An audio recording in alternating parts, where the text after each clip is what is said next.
I'm a real deal. I'll shoot your liver out and hand it to you.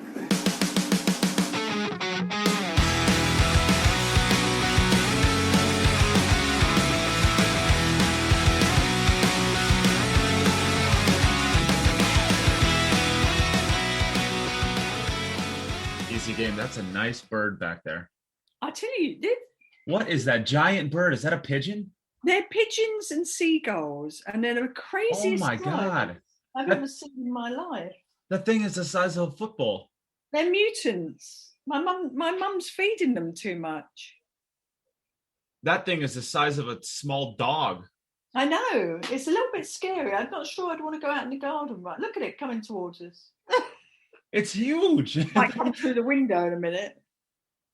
Well, if it decides that you look good to eat, it will be. Yeah, I know. Yeah, she's feeding them too much, I think. It looks hungry. Man, that is a huge bird.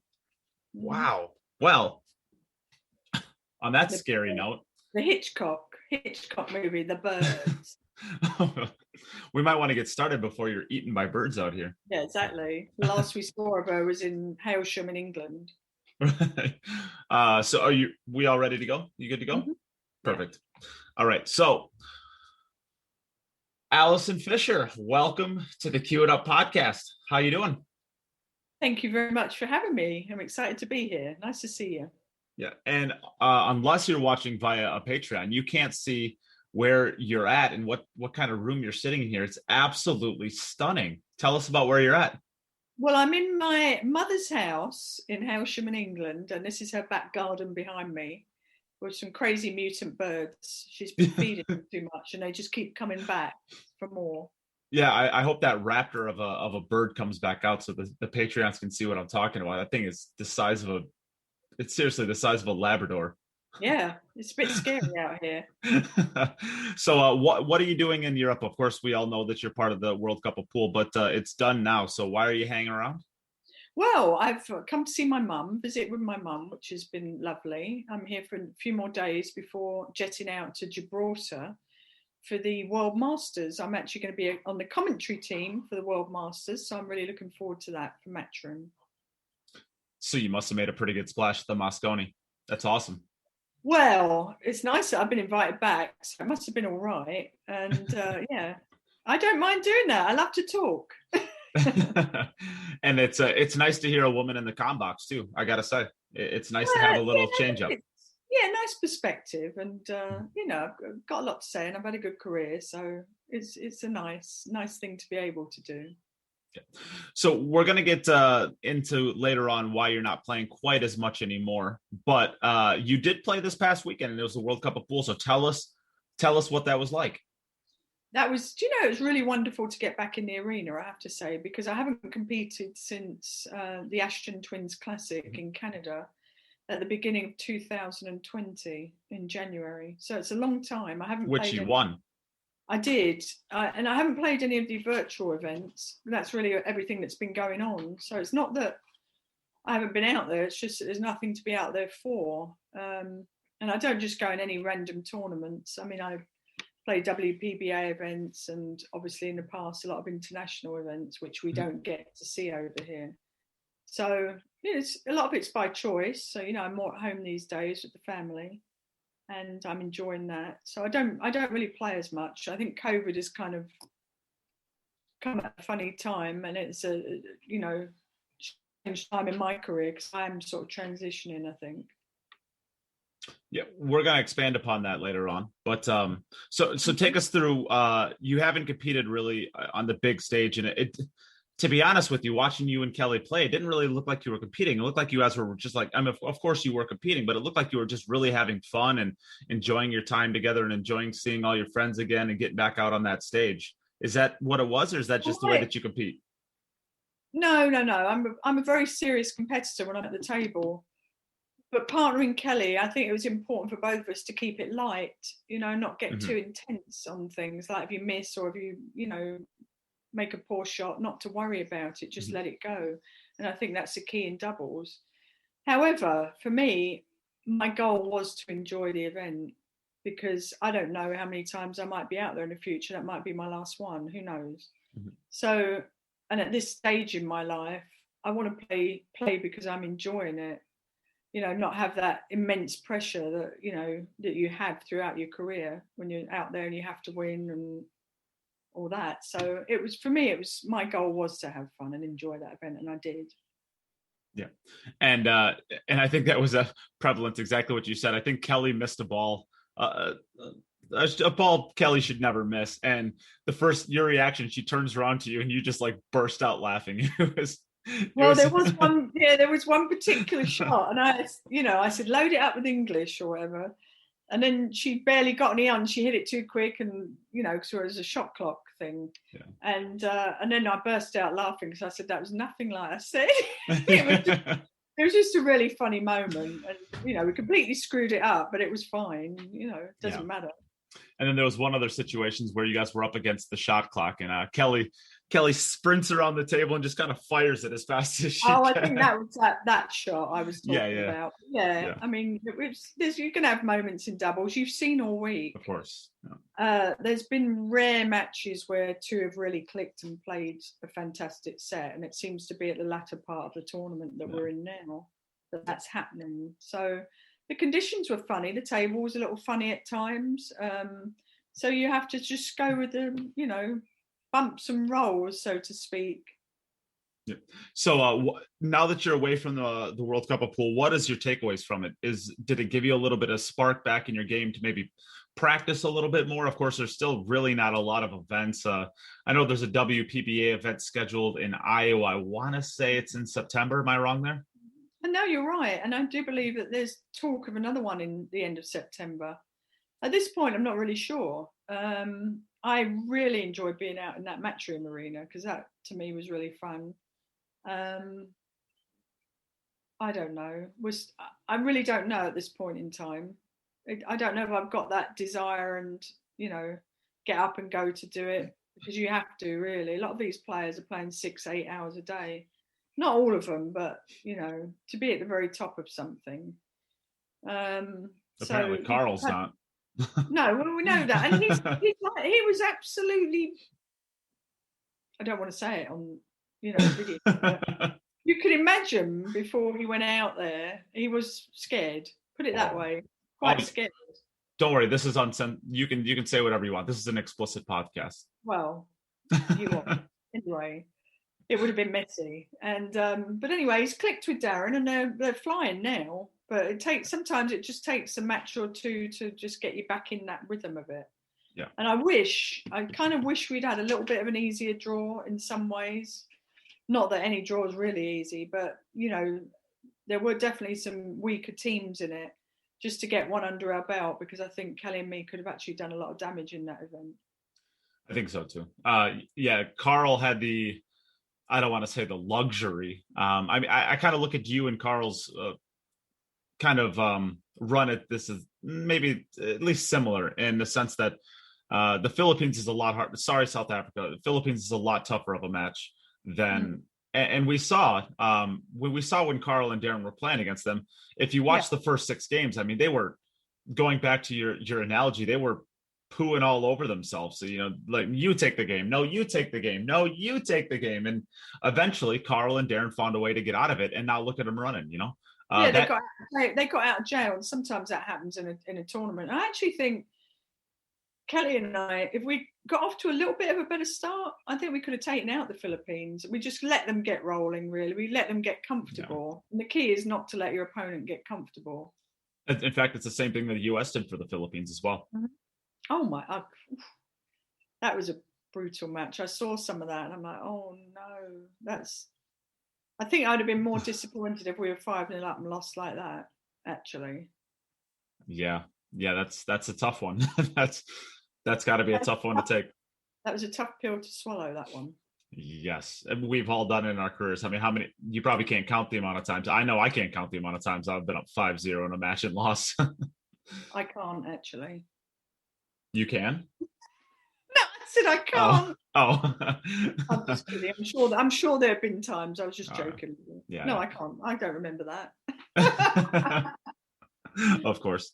So, well, let's actually jump into the interview, because we've kind of just talked to you about the World Cup of Pool where you're at right now. So, I think the first interview question always pretty much he has to start with where did your motivation come to play this game and be arguably, if not in the top three of the greatest women players who have ever played this event? Where did that motivation come and how did you get introduced to the game?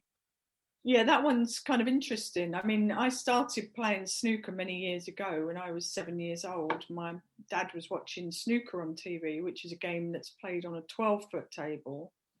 So I liked the look of it. I asked for a small table. I got a small table. And then I graduated onto a 6-foot table and then eventually a full-size snooker table in the local pub when I was about 11 or 12 years old. From then I started to get into league, pool, and then competition, like proper national tournaments. Your question, I'm not sure if you're talking about the whole Q Sports career or whether we're talking about actual playing pool. Well, we can start with snooker. Yeah, so the snooker, definitely. So the snooker players in the pub that I played in, there was only one table. It was always being used. So you used to have to play doubles matches. And the owner of the club, when I was young, let me play the last league match of the season to see if they wanted to put me in a team, and I won it handedly. It didn't matter about the results. That's why they put me in, to give me a go. And I won handedly. It was just one game of snooker. And then they put me in their A team. And so I competed in that, in the league. As a female player, as a kid, but not really thinking about, you know, the sex side of it, the female male part. I didn't even think about it. And then I read about national snooker tournament or world championships in a national newspaper. I didn't even realize women had their own tournaments at that time. So I said, oh, I'd love to play in one of those. So my parents got me involved in that. And I went to a tournament and I finished the first one I ever played in. I played a seeded player and I lost 3-2 on the black ball, the last ball of the tournament, of the match, sorry. And I shook hands, turned around and started crying. It's a very painful moment. Anyway, so I got in the car, and in the car on the way home, I said, can you take me to the next tournament, please? So they did, and then I got to, I think it was a quarter final, then a final, and then I won. So it was kind of, I got my way quickly up that little ladder. And then I think, you know, in anything, once you start the taste of winning, once you win something, you know you can. So I got over the winning line very quickly, and I played a lot of sport in school. I was hockey, like field hockey. I was a netball player, basketball. And then snooker was, you know, my evenings, you know, and I played sports almost daily after school. But snooker took over. My PE teacher came up to me one day and said, you know, you need to pick something to be really good at, which was really a good thing that she did that, because I had sports meetings and snooker tournaments clashing. So she said, you really got to pick what you want to do. And that made me decide on the snooker. And that was it. So I sort of devoted more of my time to that. So I played, like I said, national tournaments. I won my first UK championships. I think I was 15 years old, and then went on to win my first world championships at 17 years old. And I think made my first century break when I was 16. So, you know, I had a quick rise and up the ladder. And that was how my Q Sports career started. First century at 16. Mm-hmm. That's incredible. Yeah. I should take this interview about you and make it about me now. My high run in snooker is a 7. Pretty impressive, right? Not really. Oh. No, I got to play. I got this. I got to play snooker. Did you get 2 balls, like a red and a pink, or? I just made up a number. I got to play it once. I actually got to play it against Darren Appleton. The only time I ever played was against Darren Appleton, and I was playing Scotch doubles with Emily Duddy and Darren Appleton. I don't know who Darren's partner was, but it was Emily Duddy and I playing Scotch against them. Yeah. And the game is brutal. I mean, if you have any hitch in your stroke, I mean, I see why the commentators talk so much about like the background of snooker when it comes, and even blackball to a lesser degree when it comes.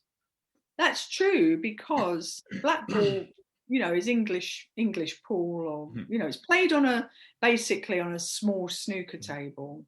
I'm not even sure, is it 6 or 7 feet? I think I think it's it's 6 foot. I think it's 6 six, foot.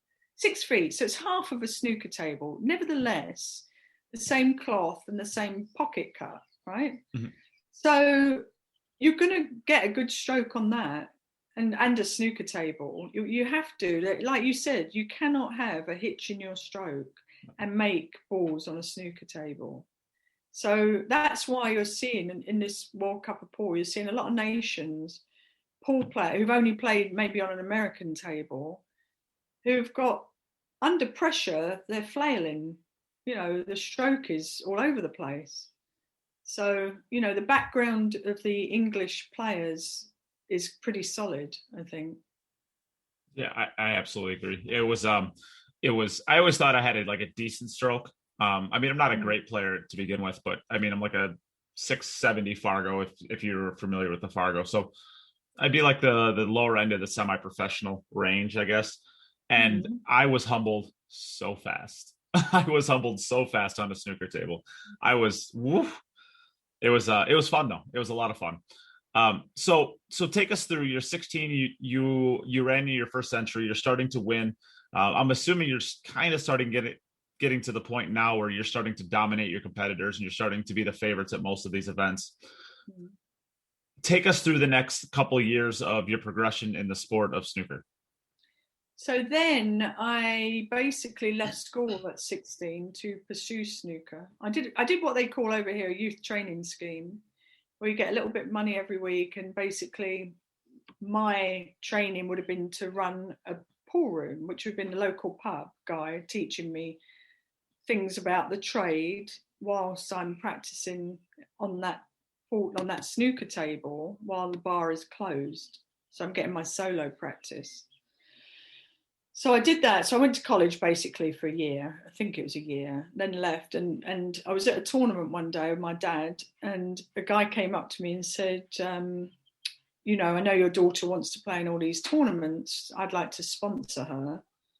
So they were a computer company called Metro, and they were based in Kent, in Welling in Kent. And they started to basically pay me a salary and a car, and that's how I ended up moving up towards the Kent area. I got a house when I was about 19, I think. But I started to travel a few days a week up there to practice in the pool room, the snooker room that was downstairs from their company. And I would be in there, like I said, a few times a week. And the other times I was practicing at home. My mum and dad saved up their money and took out a second mortgage and put a snooker room, an extension on the back of the house. And then with my little bits and bobs of prize money, I saved up for a snooker table. So that was kind of the beginning. So I took my mum's garden away with my snooker table, and we're walking down the street one day, walking a dog, and my mum goes, "Ali," and I go, "What is it, Mum?" She goes, "Promise me this isn't a phase you're going through," because they'd taken out a second mortgage and put an extension on the house. So they were really trusting that it wasn't going to be like the Brownies for me, where they go out and buy the uniform and I'm in it for about 3 weeks and then quit. So I said, "No, I don't think it's a phase. I think this one's going to stick." So that was basically what happened. My parents were always really supportive. My dad would take me around to tournaments and drive me all over the place. And my mum would come whenever she could too. And and that's how we'd spend a lot of weekends when I was younger, traveling the country, up and down the country, planning events. And I became very dominant on the women's snooker tour. And 1995 rolled around, and I played my last World Championships in India. And I knew that was it. I turned around to my mum in the semi-final match and I said, "It's the last time you're going to see me play snooker." So there's a little story, and that was the truth. I ended up, at that point, I had learned a little bit about American pool. And I'd seen it a few times. I'd been over to, where was it? Munich, the Munich Masters in '92 to play in a pool tournament. And, it cost a lot of money to do that compared to what snooker tournaments were to pay to go into. And I just thought, well, I'm going to give it a go. I went over with Stacey Hilliard, who was another top snooker player at the time. We borrowed a pair of pool cues day before we left, went to the tournament, and we finished up. She ended winning the tournament, and I came in third. And that's where I met a lot of the American lady players, like Laurie John was over there, Ava, Vivian, Jeanette, probably. I don't know if she was over there. I don't think she was on tour at that point. But anyway, I met them and sort of learned a bit about it. Gerda I met from Europe. There were a few European players, Helena. And I wasn't ready to go over there at that point because that was quite early on. But for some reason, 95 rolled around and I was ready. I'd had 10 years as a pro snooker player. Wasn't really motivated anymore, and I couldn't see my future. I couldn't see what was coming next. You know, the women's tour, there wasn't really much money in it. I was gonna say there wasn't much money in it, right? You know, it was probably £250, £500 to win a tournament, which is really not a lot. It's probably about $800. It's really not much more not for a now, right? Yeah, not for a national tournament. And no, it hasn't really grown, and that's, gosh, isn't it? It's 26 years ago. So I wasn't seeing the future, and I knew about Paul. And so I contacted the WPBA tour and found out how I could get on it. And at that time, you could get promoter spots. Like the promoters of an event could have 1 or 2 or 3 spots if they wanted to invite maybe a local champion or somebody that they thought would bring a bit of notoriety to their event, you know, a bit more press, you know, could be a junior. It ended up being me. So I contacted the tour and they said, all right, the owner of Mother's Billiard Parlour in Charlotte wants to give you a spot, because at that time I was a multi-world champion in snooker and it was, you know, something different. And then the weekend after, we had a tournament in Orlando, Recreational Factory Warehouse, and they gave me a spot too. So I got 2 promoter invites back to back. So I got on the plane. I got a one-way ticket over to Canada, basically, with my cue and a suitcase. Your snooker cue? Or do you have a pool cue by now? Well, I had my snooker cue at that point. Okay. And Q-Tech was sponsoring me since '94. They knew that I was going to dominate Paul, I think. So they got sponsoring me. And so I went over with a sponsor. And that's how it all started. I landed in Toronto. And the reason I went to Toronto was because I knew a lot of Canadians. For years before that, I'd been doing exhibitions in Canada, in Ottawa and Toronto. By a guy called Irvin Budge was in London one day and he saw me and he said, I'd like to bring you over to Canada. And it became an annual thing. I used to go and play at different pool rooms and snooker rooms in Canada, and I loved it. It was really, really good. So I thought, well, I'm familiar with people there and I can play snooker and pool. I can still mix it up a bit if I want. Anyway, I stayed there for a little bit. Then I realised I need to be in America.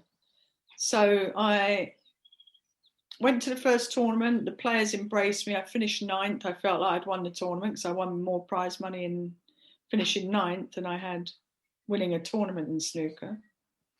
I thought, this is the life, right? Then the next tour, I stayed in Charlotte that week rather than go back to Canada, and drove down in a minivan with Kelly Oyama and Laurie John, Robin Dodson, Ava, Gerda. We all got in a minivan and went down to Orlando, and I ended up winning the event. Couldn't believe it. Could not believe it. I think it was like $6,000. I'd made it. So your second ever American pool event you snapped off? Now, so I won my second event within 2 weeks. My plan in my mind was 6 months. Right, I was giving myself 6 months. Well, it happened in 2 weeks. I'm like, wow, I'm loving this. Now what do I do? Where's the 3 cushion table? Where's it at? Yeah, it was unbelievable, but I loved it. It was a fairy tale coming over, really, because I'm living the dream. You know, the weather's better, everything was better. You know, so then I stayed in Charlotte. Kelly invited me to stay with her family. I stayed in Charlotte, basically made roots there. So the end of the year we had the nationals. I automatically got a spot then because I was now ranked in the top 32 over those 2 tournaments. So now I started getting an automatic invitation. I didn't have to rely on a promoter invitation, and then I became a touring pro. So the third tournament was a World Championships in Taiwan. I finished third, which was unbelievable too, considering I don't play the game. Do you remember who won those? Gerda won it. Gerda beat Vivian Gerda. in the final. Vivian Viril. Yeah. And then after that, we had the nationals in California, in Los Angeles at the Bicycle Club. And I came back over for that. My dad flew in from England to see me play pool. So that was really special for me, because that was the first time he'd ever seen me play pool. So he came to the tournament. We went out, had a few pints, night before it all started, and played. I ended up winning the tournament. It was the funny part in that tournament. I think that was my first time on TV in America, and I'm playing Robin in the semis, and I got to the table, broke the balls, and I could see the run out. I thought, right, God, this is perfect. I got carried away in my mind, and I shot the 3 before the 2, and Steve Tipton goes foul, and I'm like, what have I done? I had no clue what I'd done. It's just that my mind got ahead of me, and I think I know what happened. You shot the red before the red before the color. That's there it. you go. That's what it must have been. What it was. I'm still playing snooker, wasn't I? Your snooker's trying to pull you back in. It's saying, "Don't leave me." Yeah. So that happened. That was kind of a little embarrassing moment, but I got over it quickly. Won that match, and then played Laurie John in the finals, and won that match. Finished with a 3-ball combination, and brilliant. That was a highlight. At that point, they had a banquet before the tournament, the nationals, and I was like obviously a top newcomer, and they said, we're going to give you a Dubious Achievements Awards, and I rushed up thinking, oh, what is it? It's got to be great. And it was a one-way ticket home. It was a joke. It was like, we're going to give you a one-way ticket home. You're doing too well. It's a nice hazing thing to start a friendship out. All taken in a good way. So I won the nationals. So I was national champion. Brilliant. And then came back in January. Went home to Christmas with my dad. Had a wonderful Christmas, seeing my family. And then came back in January for the ESPN Ultimate Challenge, $60,000 to the winner. And the winner would play the top of the men, who happened to be CJ Wiley. Well, I played Vivian in the final match. I beat Robin, I think, in the semis, played Vivian, and I lost 7-5. I was absolutely devastated. I still remember the shots to this day that cost me it. Which is what you do, isn't it? You always remember the things that kill you rather than make you. Yeah, you never remember the cool ones. You remember the ones that hurt you. Cool shots, but they're the ones that disappeared from the old memory, Yeah. Highlight reel. They don't hurt as much.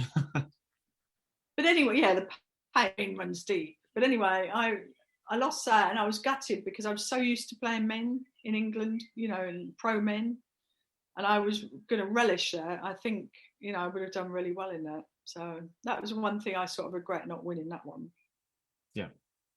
Anyway, that was sort of the beginning of pool. And I'm correct in saying you were the first of the snooker pros to come over to the US. Yes, I believe so. And then Monica and Kelly followed you later on. Karen Kaur came next, didn't she? Oh, Kelly, sorry, Karen Kaur. I said Monica. Karen Kaur, and then with Julie Kelly, and then Kelly Fisher a bit later on. Yeah, I said Monica. I meant Monica Webb. I'm like, no, Monica's American. Yeah, Karen Kaur, yes. So take us through. You're playing on all these events. You're winning. It sounds like maybe not 50%, but you're winning. You're winning probably a larger percentage than anybody else on tour at the time. And this was kind of I would say that this is kind of the glory days of women's pool when it came to the competition. I can look out at American pool in the US right now, and the best American women's players are still kind of the same players from then, right? Maybe, Jennifer Beretta might be the only person that's kind of at the top list of the women's pool players in the US that wasn't a part of that. And, she was a little bit later. I mean, she started playing pool, and I think when she was 29 years old, I think she said she started playing. Mhm. So, but I mean, where is first off, we'll say, first off, the question will be, do you kind of look at it that the same way? And the second part of that is why do you think that if that's the case, then why hasn't women's pool advanced in the US like the men's has? And maybe the men's hasn't either, but. Yeah, I know it's tricky, isn't it? I think obviously the loss of it on TV is a big deal. We were WPB when I came over. I actually hit the right time, and a good 10 years, 95 till 2008 was fantastic for pool in general. For all the the companies out there, they were selling tons and tons of things, and it was all due to TV. It has to be. Power of TV, and then you get kids looking out. When I was younger, I would be watching snooker players, wanting to be them, because it was a gentleman's sport. There was a lot of money in it. There was a lot of reward. And you have to have your idols that you watch. For tennis, it might be Federer, Nadal, Djokovic. But there also are players that just stand out, that are just sort of star quality. And I think we had a lot of star quality back then. You got, Ava, Jeanette, Vivian. You had a lot of presence. The people with presence. Laurie John, yeah, I was going to say. When I came over to the tour, I thought, these are all great women in their own right. They're all amazing people too, for the most part. Yeah, and they had and they just had the presence in the room. And that is lacking a little bit now. That's what I'm not seeing. That presence. So with obviously people getting older and retiring, it's kind of, we need to get more juniors involved. And, I'm starting to see more junior representation online lately and in tournaments. And they're the people we need out there who are going to grow the sport. Because there's a lot of nice young players from Europe, like Christina Tkach, Margaret Fefalova. Margaret Fefalova. Yeah, I'm just going to make sure I say her name right. Pia Filler plays super strong. Christina Zlateva. Yeah, they're all good representatives of the sport too. Mm-hmm. Great sportswomen, great representatives. And we need more of that, lots more of that. So I believe, actually, coming from this World Cup of Pool and talking with Emily Fraser and Matchroom, and they want to do a lot more events. Now, as you know, they're involving women in these events. And I'm sure at some point they'll do women's events, so, women's only events. So it doesn't matter, as long as pool is out there on TV and you're seeing women play, then I think it's only going to be a really great thing to inspire more players into the sport. It would be really great to see a collaboration. I would love to be able to see a collaboration with like the WPBA, where the WPBA applies the field. Or gets the field, and then the Matchroom just runs the event. I think that would be amazing for women's pool, and I wish there was a men's organization that that could do the same thing for men's events. But it's Well, Matchroom, I think has got their points agenda going, haven't they? They've started to invite players, and they're creating a ranking list within their organisation. Listen, it gives people something to aspire to, and it's done right. That's what you want. You want people who are promoting the sport, that do the tournaments right, that the players, have guidelines and rules that they have to follow, and then that's what you want, to see the game growing the way it's supposed to grow. So as thriving and being a huge influencer in the kind of the heyday of pool, that is also kind of, I mean, you still played throughout like the 2010 to 2021 currently, but and maybe it's just because with pool getting off TV, maybe it's just harder to follow along with pool. But am I wrong in thinking that your career didn't stop at that point? Certainly, but it started to slow down.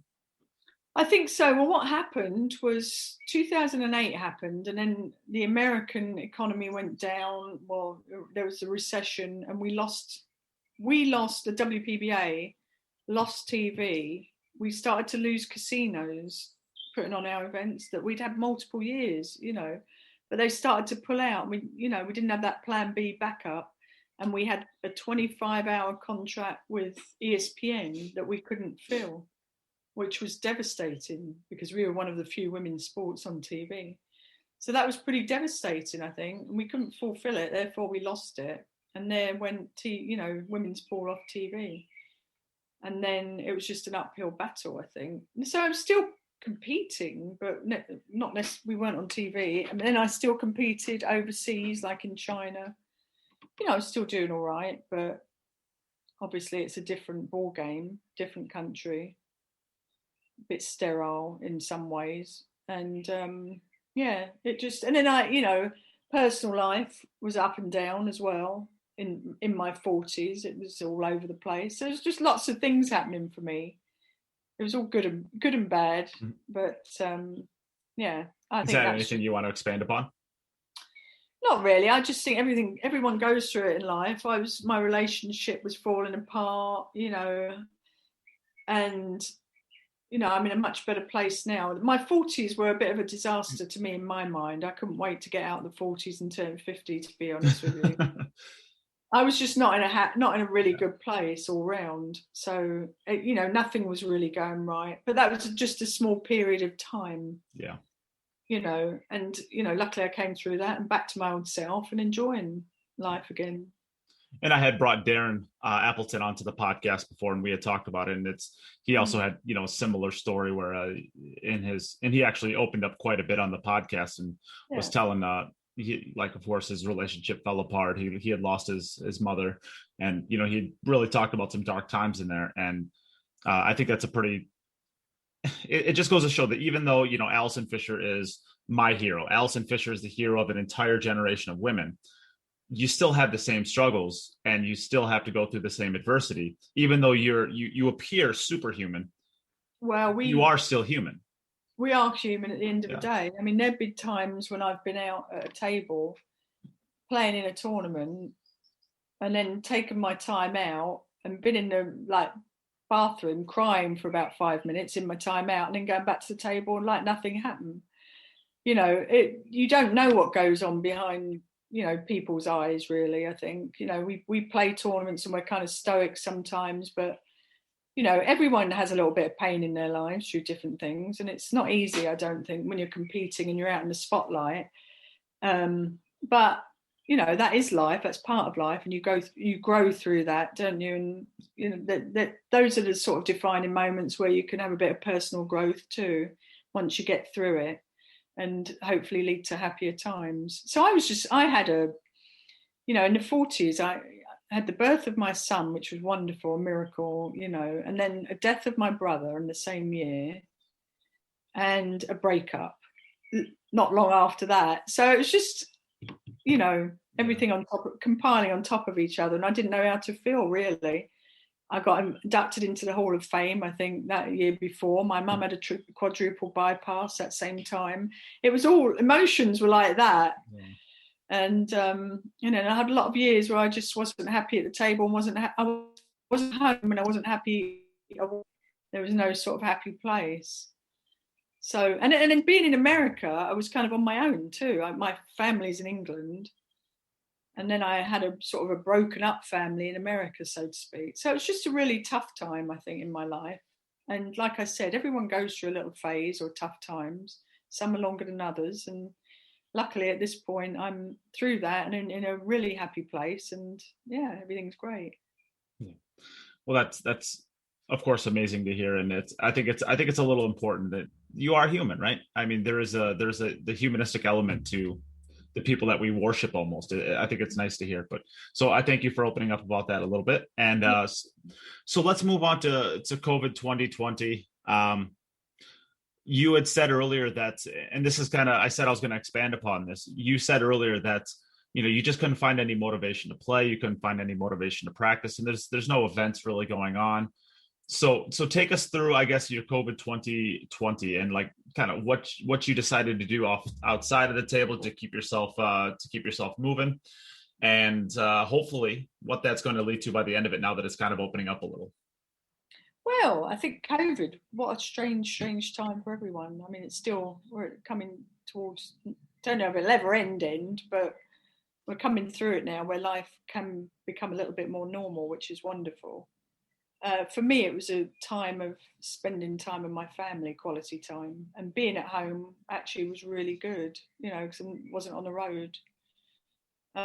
So that was really wonderful. Time for family and friends, relationships, and home projects. During that time, I spent a few months redoing the pool room. We gutted it out and restarted with that. So I'm really happy with my pool room. My woman cave. So now you have a great room to avoid like crazy. Yeah, exactly. It's a nice room now that I can just walk by, put the lights on, flick them on and off. It's a really nice room for you to do laundry in. Yeah, no. Au contraire, no. Anymore. The laundry's upstairs. Never get the laundry, the washer and dryer near your pool table. Make sure it's on another floor so they don't collide. I was always told the best way to stop playing pool is to buy a pool table. Oh, maybe. There's something about going to the office, isn't there? Going to a pool room to play as well. When you've got it at home, it's not always easy to do that commitment. But so it was about rebuilding and my relationships really with the kids, my partner and friends. So it was a good quality time. Mm-hmm. So moving through it, obviously that was the next part of the question, is that now I'm obviously here in England.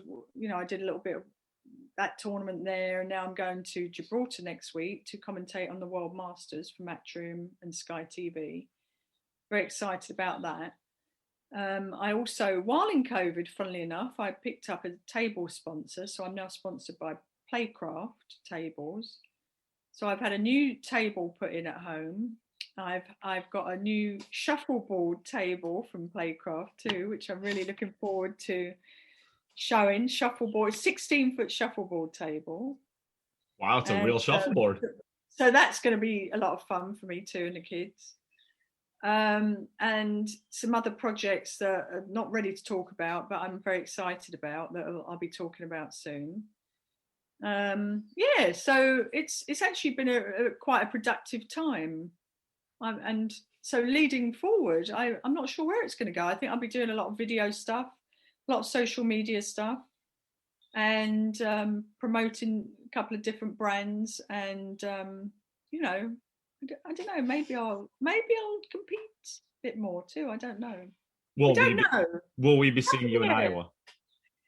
Maybe. I'm not going to fully commit to that yet, but maybe.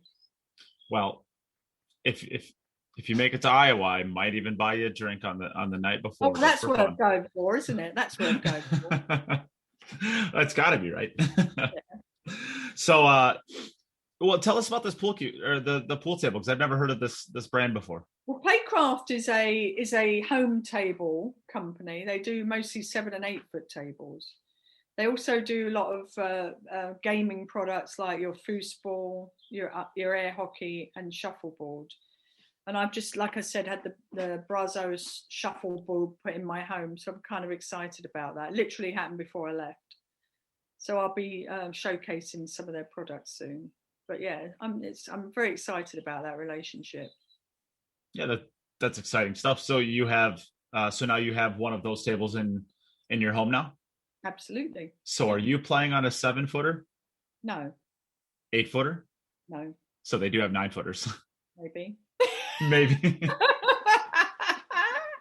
But it really is. It really is based for the. It's really for the home table. So it's a home table market. Yeah. Make a great table. So check it out. Playcraft.com. I was about to say you went from the most prestigious a snooker player to an American pool player, and now you're down to an APA player. No, you're playing on a 7-foot table. No, do you know what? I hate to say it, but I would have those banned if I could. This is quality of a stroke. I know it's convenient for bars and pool rooms and whatever, but just to develop a stroke, a really good solid stroke, you need to be on a big table. Yeah, you don't need one for one of those things. No. Yeah, and unfortunately, in Wisconsin, where I reside, the entire, basically the upper Midwest it's all bar tables. There's There's very few big tables. In fact, in my entire state, I can think of, if the over under was 40 big tables in a population of 5 million people, I would take the under. Really? I mean, as far as like, maybe that's a little bit low, but you got to. So for me to get to 5 big tables, I got to drive, that are good bar table or good big tables. I got to drive an hour and a half nearly to get to. I mean, they just don't exist. I could drive 10 minutes and get to 50 different bar tables, but what a shame. That's really a big shame, I think, because it, like I said, it doesn't develop juniors. It doesn't develop, anyone really, anyone's stroke for a big table. No. So I was lucky coming from a 12-foot table, coming back down. It's easiest for you. It's much easier to do that than go from 7 to 9. Yeah, basically all you really need to do is develop side spin and learning how to play patterns. Yeah, exactly. And banking and kicking and all the little arts of the table, the jump shots. Yeah. That was one thing I was incredibly disappointed with, is you can't use side spin on those on a snooker table really, and you can't use a lot of side spin on the English 8-ball tables. It just doesn't take. Not really, but it does teach you to be a really good vertical axis player, like up and down the cue ball, because you can get carried away with spin too on the 9-footers on the American table. Certainly. Yeah. Yeah. Well, Allison, this was incredibly humbling. It was incredibly fun to interview you. Why don't you give us a shout out to the rest of your sponsors one last time? It's to help you get to your career. That's really nice of you. Thank you to Playcraft and to Breakout Billiard Apparel. So they're my sponsors at the moment, and I have my own line of cues with Peach Hour, made by Peach Hour. Alison Fisher, you can go to alisonfisher.com to check those out.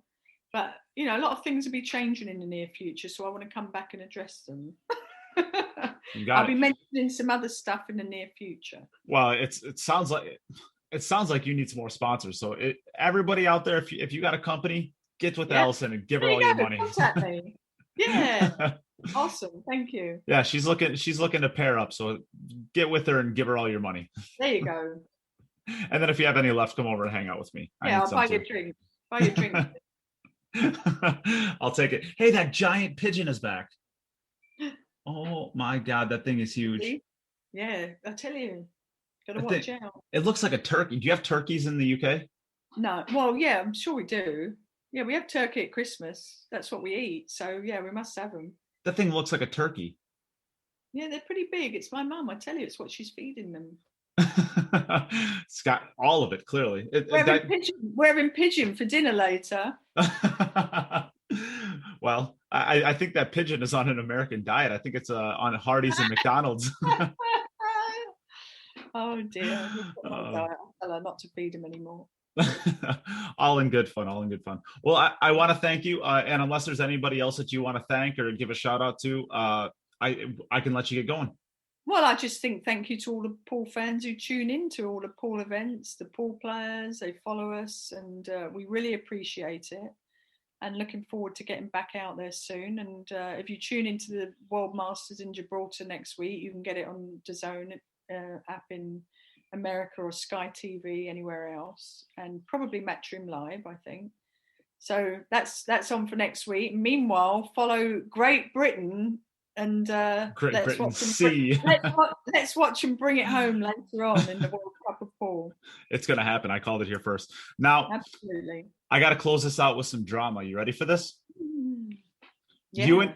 You, Kelly Fisher, Karen Corr in your prime. You're playing a 3-person round robin. You're playing snooker, American 9-ball, and you're playing blackball and billiards. Who's going to win the all around? Me. Boom. Is there any of those games that you're going to lose to either of them? No, I don't think so. Maybe Karen was a billiard player. I didn't play billiards, but I think it's something I could pick up quick. Karen probably at billiards. Karen is good at the caroms. I'm going to be having Kelly on the show Monday, so yeah, let's see her answer. Oh my goodness! Could you imagine the ESPN throwback, the Allison and Kelly in their primes squaring off in an all around? Yeah. Oh yeah, Yeah, That'd be amazing. yeah, it would be. I'm starting up some drama. This is fun. I like it. Keep stirring it. Go on, Nate. All right. Stir the pot. Well, I really appreciate you joining me today, Allison. It was an absolute pleasure to get to meet you over the last week and to sit down with and talk with you. Thank you very much for having me. Pleasure to be here. Perfect. Thank you. All right, thank you.